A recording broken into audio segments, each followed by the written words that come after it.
എൻ്റെ അന്തരാത്മാവിലേക്ക് ഒഴുകിയിറങ്ങിയ ദൈവകരുണ. ആഗസ്റ്റ് 5, 1935 കരുണയുടെ മാതാവിൻ്റെ തിരുനാൾ. കഴിഞ്ഞ വർഷങ്ങളേക്കാൾ കൂടുതൽ തീക്ഷ്ണതയോടെ ഈ തിരുനാളിനായി ഞാൻ ഒരുങ്ങി.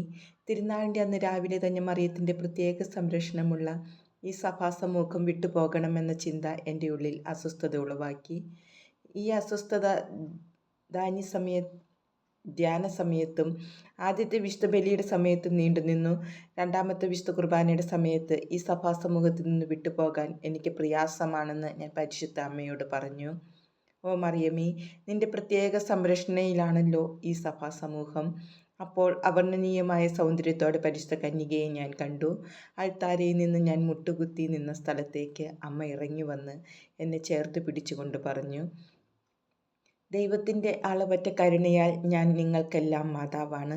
ദൈവത്തിരുമനസ് വിശ്വസ്തയോടെ നിറവേറ്റുന്ന ആത്മാക്കളിൽ ഞാൻ സംപ്രീതയാണ്.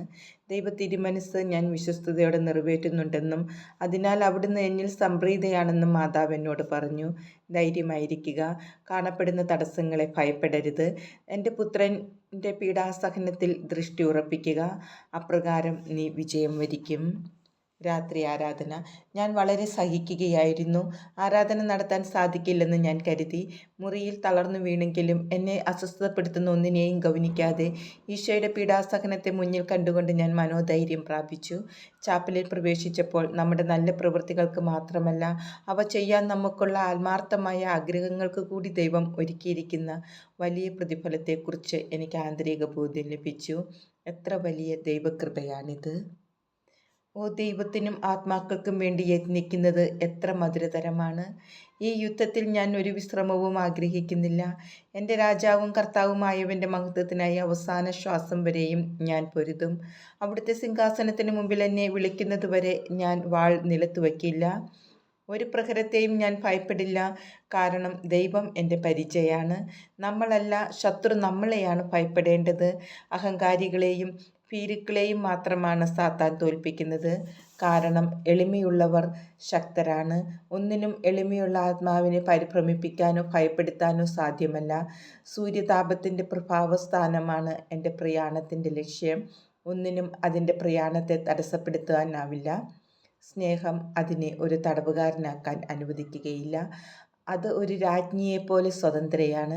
സ്നേഹം ദൈവത്തെ പ്രാപിക്കുന്നു. ഒരിക്കൽ ദിവ്യകാരുണ്യ സ്വീകരണത്തിന് ശേഷം ഞാൻ ഇപ്രകാരം കേട്ടു, നീ ഞങ്ങളുടെ വാസസ്ഥലമാണ്. ആ നിമിഷം പിതാവും പുത്രനും പരിശുദ്ധാത്മാവുമായ ത്രിത്വത്തിൻ്റെ സാന്നിധ്യം എൻ്റെ ആത്മാവിൽ ഞാൻ അനുഭവിച്ചു. ഞാൻ ദൈവത്തിൻ്റെ ആലയമാണെന്ന് എനിക്ക് തോന്നി. ഞാൻ പിതാവായ ദൈവത്തിൻ്റെ ഒരു കുഞ്ഞാണെന്ന് എനിക്ക് തോന്നി. ഇതെല്ലാം വിവരിക്കാൻ എനിക്കറിഞ്ഞുകൂടാ. എന്നാൽ ആത്മാവിതെല്ലാം നന്നായി മനസ്സിലാക്കുന്നു. ഓ അനന്ത നന്മയെ, അവിടുത്തെ ദുരിതപ്പെട്ട സൃഷ്ടിയിലേക്ക് അങ്ങ് എത്രമാത്രം താഴുന്നു! ആത്മാക്കൾ ഒന്ന് ധ്യാനാത്മകമാകുമെങ്കിൽ ഉടനെ തന്നെ ദൈവം അവരോട് സംസാരിക്കും. കാരണം പല വിചാരം കർത്താവിൻ്റെ ശബ്ദത്തെ മുക്കിക്കളയുന്നു. ഒരിക്കൽ കർത്താവ് എന്നോട് പറഞ്ഞു, എന്നോട് ഐക്യപ്പെട്ടിരിക്കുമ്പോൾ നീ എന്തിനു ഭയന്ന് വിറയ്ക്കുന്നു? ആത്മാവ് വൃത്തമായ അടിപ്പെടുന്നത് എനിക്കിഷ്ടമല്ല. നീ എൻ്റെ കൂടെ ആയിരിക്കുമ്പോൾ ആര് നിന്നെ തൊടാൻ ധൈര്യപ്പെടും? എൻ്റെ നന്മയിൽ ദൃഢമായി വിശ്വസിക്കുകയും എന്നിൽ പൂർണ്ണമായി ആശ്രയിക്കുകയും ചെയ്യുന്ന ആത്മാക്കളെയാണ് ഞാൻ ഏറ്റവും ഇഷ്ടപ്പെടുന്നത്. എൻ്റെ വിശ്വാസം അവരിൽ ചൊരിയുകയും അവർ ചോദിക്കുന്നതെല്ലാം ഞാൻ അവർക്ക് നൽകുകയും ചെയ്യുന്നു. ഒരിക്കൽ കർത്താവ് എന്നോട് പറഞ്ഞു, എൻ്റെ മകളെ, മറ്റുള്ളവർ പുച്ഛത്തോടെ തള്ളിക്കളയുന്ന കൃപകൾ നീ സ്വീകരിക്കുക. നിനക്ക് വഹിക്കാൻ സാധിക്കുന്നത്ര എടുക്കുക. ആ സമയം എൻ്റെ ഹൃദയം ദൈവസ്നേഹത്താൽ പൂരിതമായി. ഞാൻ കർത്താവുമായി ഗാഢമായി ഐക്യപ്പെട്ടിരിക്കുന്നെന്നും ആ ബന്ധത്തെ വിവരിക്കാൻ വാക്കുകളില്ലെന്നും എനിക്ക് തോന്നി. ഈ അവസ്ഥയിൽ ദൈവത്തിനുള്ളതെല്ലാം, അവിടുത്തെ എല്ലാ നന്മകളും നിക്ഷേപങ്ങളും എൻ്റേതാണെന്ന ഒരു ചിന്ത പെട്ടെന്ന് എനിക്ക് ലഭിച്ചു. അവയിലൊന്നും എനിക്ക് വലിയ മൂല്യം തോന്നിയില്ല. കാരണം എനിക്ക് ദൈവത്തെ മാത്രം മതിയായിരുന്നു. എൻ്റെ എല്ലാം അവിടുന്നായിരുന്നു. അവിടുത്തെ കൂടാതെ എനിക്ക് ഒന്നുമില്ല. കർത്താവ് വസിക്കുന്ന എൻ്റെ ഉള്ളത്തിനുപരിയായ ഒരു സന്തോഷവും ഞാൻ ആഗ്രഹിക്കുന്നില്ല. കർത്താവ് എന്നിൽ വസിക്കുന്നതിൽ ഞാൻ ആനന്ദിക്കുന്നു. ഇവിടെ എന്നേക്കും അവിടുത്തോടൊത്ത് ഞാൻ വസിക്കുന്നു. ഇവിടെയാണ് അവിടുത്തോടുള്ള എൻ്റെ ഏറ്റവും വലിയ ബന്ധം സ്ഥിതി ചെയ്യുന്നത്. ഇവിടെ അവിടുത്തോടൊത്ത് ഞാൻ സുരക്ഷിതമായി വസിക്കുന്നു. മനുഷ്യനേത്രങ്ങൾ വിശകലനം ചെയ്യാത്തൊരു സ്ഥലമാണിത്. ദൈവത്തോട് ഇപ്രകാരം ബന്ധപ്പെടാൻ പരിശുദ്ധ കന്യക എന്നെ പ്രോത്സാഹിപ്പിക്കുന്നു. ചില സഹനങ്ങളാൽ ഞാൻ പീഡിപ്പിക്കപ്പെടുമ്പോൾ അവ എന്നെ അസ്വസ്ഥപ്പെടുത്തുകയോ വലിയ സമാശ്വാസങ്ങൾ എന്നെ പുളകിതയാക്കുകയോ ചെയ്യുന്നില്ല. സത്യത്തിൻ്റെ അറിവിൽ നിന്നൊഴുകുന്ന സമാധാനവും ശാന്തതയും കൊണ്ട് ഞാൻ നിറയുന്നു. എൻ്റെ ആത്മാവിൽ നിറഞ്ഞ സന്തോഷം അനുഭവിക്കുമ്പോൾ ചുറ്റുപാടുമുള്ള സ്നേഹശൂന്യമായ ഹൃദയങ്ങൾക്ക് എന്നോട് എന്തെങ്കിലും ദ്രോഹങ്ങൾ ചെയ്യാൻ പറ്റുമോ? അല്ലെങ്കിൽ എന്നിൽ ദൈവമില്ലെങ്കിൽ ചുറ്റുമുള്ള സ്നേഹാർദ്രമായ ഹൃദയങ്ങൾക്ക് എങ്ങനെ എന്നെ സഹായിക്കാൻ സാധിക്കും? ദൈവം എന്നിൽ വസിക്കുമ്പോൾ ആരെന്നെ ഉപദ്രവിക്കും? വിൽന്യൂസ്, ഓഗസ്റ്റ് 12, 1935. 3 ദിവസത്തെ ധ്യാനം. ധ്യാനത്തിൻ്റെ ആദ്യ ദിവസം വൈകിട്ട് ധ്യാനത്തിനുള്ള വിഷയത്തിനായി ചിന്തിക്കുമ്പോൾ ഞാൻ ഇപ്രകാരം കേട്ടു: ഈ ധ്യാനത്തിൽ നിന്നെ ശക്തിപ്പെടുത്താനും നിന്റെ ആത്മാവിൻ്റെ ആഴങ്ങളിൽ ഞാൻ നിനക്ക് നൽകുന്ന വാക്കുകളുടെ സത്യത്തെക്കുറിച്ച് നിനക്ക് ഉറപ്പ് നൽകാനും ഈ വൈദികൻ്റെ അധരങ്ങളിലൂടെ ഞാൻ നിന്നോട് സംസാരിക്കും. എല്ലാ സിസ്റ്റേഴ്സിനും വേണ്ടിയുള്ള ഒരു ധ്യാനമാണിതെങ്കിലും ഇനി കടന്നു പോകേണ്ടിയിരിക്കുന്ന പ്രതികൂലങ്ങളിൽ നിന്നെ ശക്തിപ്പെടുത്താനും ധൈര്യപ്പെടുത്താനും ഞാൻ നിന്നെ പ്രത്യേകം മനസ്സിൽ കരുതി. അതിനാൽ അദ്ദേഹത്തിൻ്റെ വാക്കുകൾ ശ്രദ്ധാപൂർവം ശ്രവിക്കുക. നിന്റെ ആത്മാവിൻ്റെ ആഴങ്ങളിൽ അവയെപ്പറ്റി ധ്യാനിക്കുക. ഓ ദൈവവുമായുള്ള ഐക്യത്തെപ്പറ്റിയും എൻ്റെ ആത്മാവിൻ്റെ ആഴങ്ങളിൽ എന്നോട് സംസാരിക്കുന്ന ഈശോയിൽ നിന്ന് കേട്ടതും യഥാർത്ഥത്തിൽ എൻ്റെ ആത്മാവിൽ അനുഭവിച്ച ഈ ഐക്യത്തിനുള്ള തടസ്സങ്ങളെപ്പറ്റിയും ആ വൈദികൻ പറഞ്ഞപ്പോൾ ഞാൻ അത്ഭുതപ്പെട്ടുപോയി. ദൈവവുമായുള്ള ഈ ഗാഢബന്ധത്തിലാണ് പൂർണ്ണത അടങ്ങിയിരിക്കുന്നത്. 10 മണിയുടെ ധ്യാന സമയത്ത് ഫാദർ റിക്കോവിസ്കി ദൈവിക നന്മയെപ്പറ്റിയും നമ്മോടുള്ള ദൈവത്തിൻ്റെ കരുണയെപ്പറ്റിയും സംസാരിച്ചു. മനുഷ്യകുലത്തിൻ്റെ ചരിത്രം പരിശോധിക്കുമ്പോൾ ഓരോ ഘട്ടത്തിലും ദൈവത്തിൻ്റെ വലിയ നന്മ നമുക്ക് കാണാമെന്ന് അദ്ദേഹം പറഞ്ഞു. സർവശക്തൻ, അനന്തജ്ഞാനി തുടങ്ങിയ ദൈവത്തിൻ്റെ എല്ലാ വിശേഷണങ്ങളും അവിടുത്തെ ഏറ്റവും വലിയ വിശേഷണമായ തൻ്റെ പരമ നന്മയെ നമുക്ക് വെളിപ്പെടുത്തുന്നു. ദൈവത്തിൻ്റെ വിശേഷണങ്ങളിൽ ഏറ്റവും വലുത് അവിടുത്തെ നന്മയാണ്. എന്നാൽ പൂർണ്ണതയ്ക്കായി പരിശ്രമിക്കുന്ന വളരെ ആത്മാക്കൾ ദൈവത്തിൻ്റെ പരമ നന്മയെപ്പറ്റി അറിവുള്ളവരല്ല. ധ്യാന സമയത്ത് ദൈവത്തിൻ്റെ നന്മയെപ്പറ്റി വൈദികൻ പറഞ്ഞതെല്ലാം ദൈവകരുണയുടെ തിരുനാളിനെ സംബന്ധിച്ച് ഈശോ എന്നോട് പറഞ്ഞവ തന്നെയായിരുന്നു.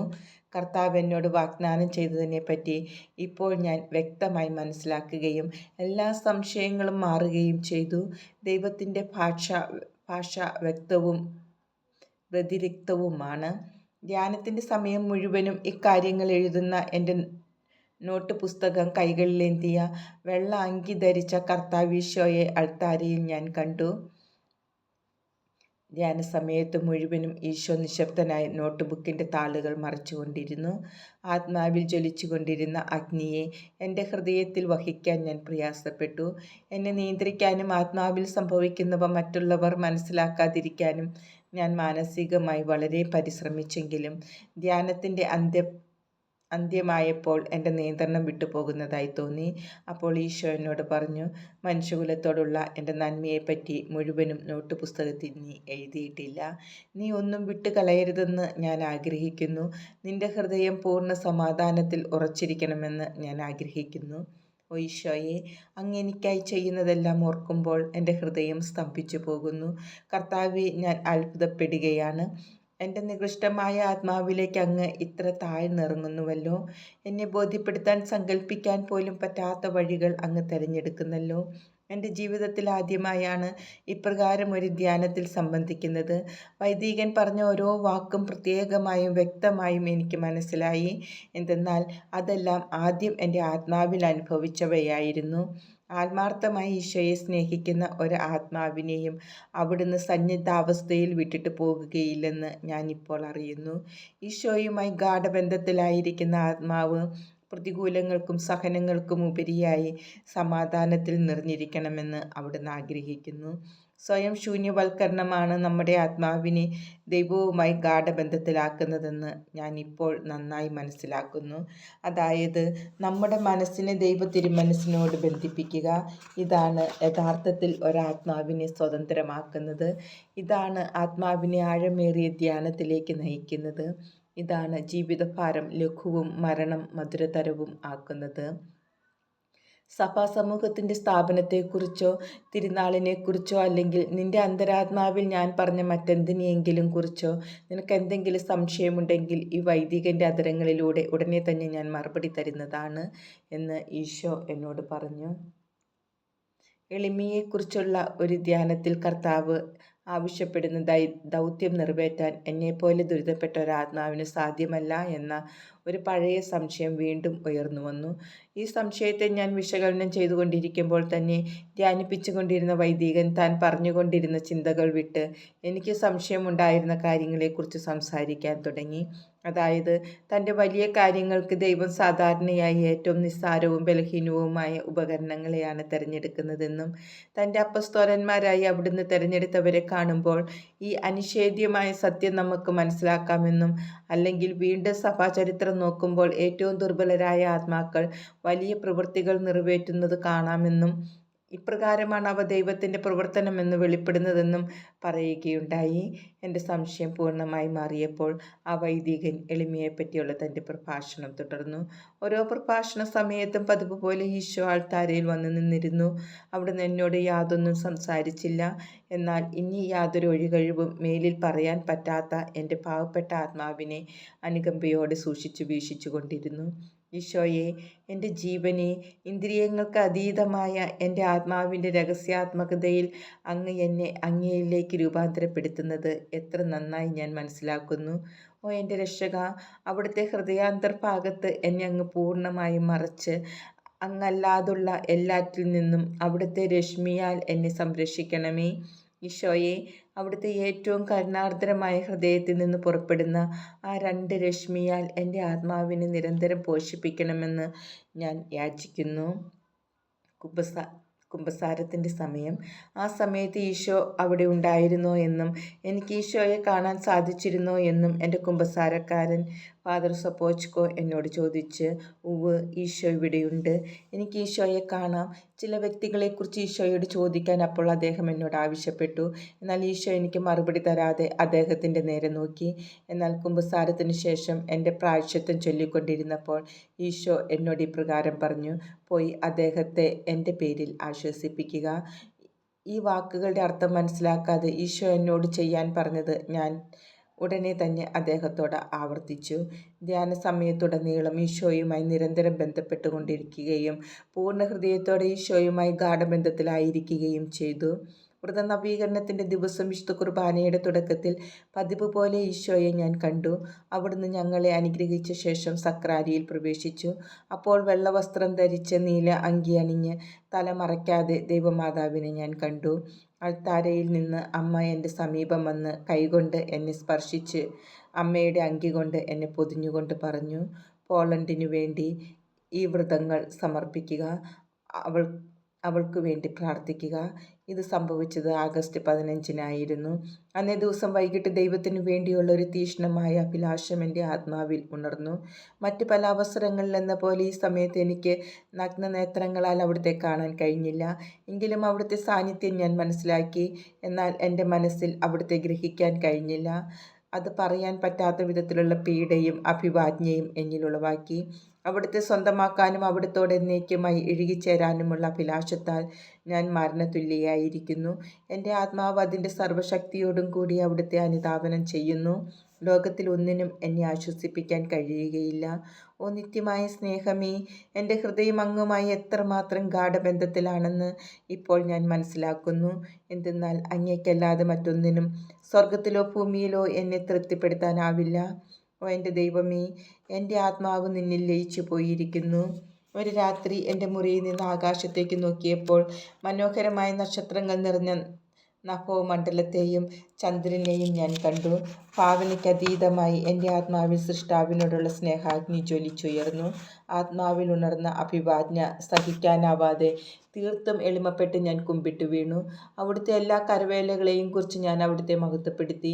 എൻ്റെ ഉള്ളിൽ സംഭവിക്കുന്നവ എൻ്റെ ഹൃദയത്തിന് വഹിക്കാൻ പറ്റാതായപ്പോൾ ഞാൻ ഉറക്കെ കരഞ്ഞു.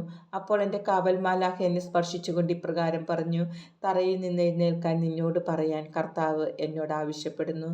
ഞാൻ ഉടനെ തന്നെ അപ്രകാരം ചെയ്തു. എന്നാൽ എൻ്റെ ആത്മാവ് ആശ്വാസം കണ്ടെത്തിയില്ല. ദൈവത്തിനു വേണ്ടിയുള്ള അഭിവാജ്ഞ എന്നിൽ കൂടുതൽ ശക്തമായി. ഒരു ദിവസം ആരാധനാ സമയത്ത് എൻ്റെ ആത്മാവ് ദൈവത്തിനായി തീവ്രമായി അഭിലഷിക്കുകയായിരുന്നു. കണ്ണീരടക്കാൻ എനിക്ക് കഴിഞ്ഞില്ല. വളരെ സൗന്ദര്യമുള്ള ഒരു അരൂപി എന്നോട് ഇപ്രകാരം പറഞ്ഞു: കരയരുത് എന്ന് കർത്താവ് പറയുന്നു. ഒരു നിമിഷത്തിന് ശേഷം ഞാൻ ചോദിച്ചു: നീ ആരാണ്? അവൻ എന്നോട് പറഞ്ഞു, ദൈവത്തിൻ്റെ സിംഹാസനത്തിന് മുമ്പിൽ രാവും പകലും നിന്ന് അവിടത്തേക്ക് നിരന്തരം സ്തുതി അർപ്പിക്കുന്ന സപ്താത്മാക്കളിൽ ഒരാളാണ് ഞാൻ. എങ്കിലും ഈ ആത്മാവിന് എൻ്റെ അഭിവാജ്ഞയെ ശമിപ്പിക്കാൻ കഴിഞ്ഞില്ല. എന്ന് മാത്രമല്ല, ദൈവത്തിനു വേണ്ടിയുള്ള എൻ്റെ അഭിവാജ്ഞയെ കൂടുതൽ തീക്ഷ്ണമാക്കുകയാണുണ്ടായത്. ഈ അരൂപി വളരെ ഭംഗിയുള്ളതായിരുന്നു. അതിൻ്റെ അഴക് ദൈവവുമായുള്ള ഗാഢബന്ധത്തിൽ നിന്നുണ്ടായതാണ്. ഒരു നിമിഷത്തേക്ക് പോലും ആ അരൂപി എന്നെ വിട്ടുപോകുന്നില്ല. എല്ലാ സ്ഥലത്തും എന്നെ അനുഗമിക്കുന്നു. പിറ്റേ ദിവസം വിശുദ്ധ കുർബാനയുടെ സമയത്ത് തിരുവോസ്തി ഉയർത്തുന്നതിന് മുമ്പായി ആ രൂപി ഇപ്രകാരം സ്തുതിക്കാൻ തുടങ്ങി: പരിശുദ്ധൻ, പരിശുദ്ധൻ, പരിശുദ്ധൻ. അവൻ്റെ സ്വരത്തിന് 1000 ശബ്ദങ്ങളുടെ ഗാംഭീര്യമുണ്ടായിരുന്നു. ഇത് വാക്കാൽ വർണ്ണിക്കാൻ അസാധ്യമാണ്. പെട്ടെന്ന് എൻ്റെ ആത്മാവ് ദൈവവുമായി സംയോജിച്ചു. ആ നിമിഷം ദൈവത്തിൻ്റെ പ്രഭാവവും അവിടുത്തെ അഗ്രാഹ്യമായ പരിശുദ്ധിയും ഞാൻ കണ്ടു. അതേസമയം തന്നെ എൻ്റെ ഇല്ലായ്മയും ഞാൻ മനസ്സിലാക്കി. മുമ്പെന്നതിനേക്കാളും വളരെ വ്യക്തമായി പിതാവ്, പുത്രൻ, പരിശുദ്ധാത്മാവ് എന്നീ 3 ദൈവീക വ്യക്തികളെയും ഞാൻ അറിഞ്ഞു. എന്നാൽ അവരുടെ അന്തഃസത്ത, സമത്വം, മഹത്വം എല്ലാം ഒന്നാണ്. എൻ്റെ ആത്മാവ് ഈ മൂവരുമായി ഐക്യപ്പെടുന്നു. എന്നാൽ ഇത് വാക്കിൽ വിവരിക്കാൻ എനിക്ക് അറിഞ്ഞുകൂടാ. എങ്കിലും എൻ്റെ ആത്മാവ് ഇത് നന്നായി മനസ്സിലാക്കുന്നു. 3 പേരിൽ ഒരാളോട് ഐക്യപ്പെടുന്ന വ്യക്തി പരിശുദ്ധ ത്രിത്വം മുഴുവനോടും ഐക്യപ്പെടുന്നു. കാരണം ഈ ഏകത്വം അഭിവാജ്ഞമാണ്. ഈ ദർശനം അല്ലെങ്കിൽ ഈ അറിവ് സങ്കല്പിക്കാനാവാത്ത ആനന്ദത്താൽ എൻ്റെ ആത്മാവിനെ നിറച്ചു. കാരണം ദൈവം അത്ര വലിയവനാണ്. ഞാൻ വിവരിക്കുന്നത് മുൻ അവസരങ്ങളിലെ പോലെ എൻ്റെ കണ്ണുകൊണ്ട് കണ്ടതല്ല, തികച്ചും ആന്തരികമായി, തീർത്തും ആത്മീയ തലത്തിൽ ഇന്ദ്രിയങ്ങൾക്കതീതമായി കണ്ടതാണ്. വിശുദ്ധ ബലിയുടെ അവസാനം വരെ ഇത് തുടർന്നു. ഇപ്പോൾ പലപ്പോഴും ഇത് എനിക്ക് സംഭവിക്കുന്നു. ചാപ്പലിൽ മാത്രമല്ല, ജോലി സമയത്തും ചിലപ്പോൾ അവിചാരിതമായും സംഭവിക്കുന്നു. ഞങ്ങളുടെ കുമ്പസാരക്കാരൻ ഫാദർ സൊപോച്കോ ദൂരെ ആയിരുന്നപ്പോൾ ഞാൻ ആർച്ച് ബിഷപ്പ് റോമുൾഡ് എൽബ്രീഷിക്കോവ്സ്കി യോട് കുമ്പസാരിച്ചു. എൻ്റെ ആത്മീയാവസ്ഥ അദ്ദേഹത്തോട് വെളിപ്പെടുത്തിയപ്പോൾ എനിക്ക് ഇപ്രകാരം മറുപടി ലഭിച്ചു: എൻ്റെ മകളെ, വലിയ ക്ഷമ കൊണ്ട് നിന്നെ ശക്തിപ്പെടുത്തുക. ഇക്കാര്യങ്ങൾ ദൈവത്തിൽ നിന്ന് വരുന്നതാണെങ്കിൽ ഇപ്പോഴല്ലെങ്കിൽ പിന്നീട് അത് സാക്ഷാത്കരിക്കും. അതിനാൽ പൂർണ്ണ സമാധാനത്തിലായിരിക്കുക. എൻ്റെ മകളെ, ഇക്കാര്യത്തിൽ ഞാൻ നിന്നെ നന്നായി മനസ്സിലാക്കുന്നു. ഇപ്പോൾ ഈ സഭാസമൂഹം വിട്ട് മറ്റൊന്നിലേക്ക് പോകാനുള്ള ചിന്ത പ്രോത്സാഹിപ്പിക്കണ്ട. കാരണം ഇത് ഗൗരവമായ ഒരു ആന്തരിക പ്രലോഭനമായിരിക്കാം. ഈ കുമ്പസാരത്തിന് ശേഷം ഈശോനാഥനോട് ഞാൻ പറഞ്ഞു: അങ്ങെന്തിനാണ് ഇപ്രകാരമുള്ള കാര്യങ്ങൾ ചെയ്യാൻ എന്നോട് ആവശ്യപ്പെടുന്നതും എന്നാൽ അത് നിറവേറ്റാൻ എന്നെ അനുവദിക്കാത്തതും? അപ്പോൾ ഞാൻ കുമ്പസാരിക്കാൻ പോയ ചെറിയ ചാപ്പലിൽ തന്നെ വിശുദ്ധ കുർബാന സ്വീകരണത്തിന് ശേഷം ഛായാചിത്രത്തിൽ കാണുന്ന പോലെ കർത്താവ് ഈശോയെ ഞാൻ കണ്ടു. കർത്താവ് എന്നോട് പറഞ്ഞു: സങ്കടപ്പെടേണ്ട, നിന്നോട് ഞാൻ ആവശ്യപ്പെടുന്ന കാര്യങ്ങൾ ഞാൻ അവന് മനസ്സിലാക്കി കൊടുക്കാം. ഞങ്ങൾ മടങ്ങിപ്പോരുമ്പോൾ ആർച്ച് ബിഷപ്പ് വളരെ തിരക്കിലായിരുന്നു. എന്നാൽ അദ്ദേഹം ഞങ്ങളോട് മടങ്ങിപ്പോയി അല്പം കാത്തു നിൽക്കാൻ പറഞ്ഞു. ഞങ്ങൾ വീണ്ടും ചാപ്പലിൽ പ്രവേശിച്ചപ്പോൾ എൻ്റെ ആത്മാവിൽ ഞാൻ ഇപ്രകാരം കേട്ടു: ഈ ചാപ്പലിൽ നീ കണ്ടത് അവനോട് പറയുക. ആ സമയത്ത് ആർച്ച് ബിഷപ്പ് ചാപ്പലിൽ വന്ന് അദ്ദേഹത്തോട് ഞങ്ങൾക്ക് എന്തെങ്കിലും പറയാനുണ്ടോ എന്ന് ആരാഞ്ഞു. അദ്ദേഹത്തോട് പറയാൻ എന്നോട് നിർദ്ദേശിച്ചിരുന്നെങ്കിലും സിസ്റ്റേഴ്സിൽ ഒരാൾ എൻ്റെ കൂടെ ഉണ്ടായിരുന്നതിനാൽ എനിക്കതിന് കഴിഞ്ഞില്ല.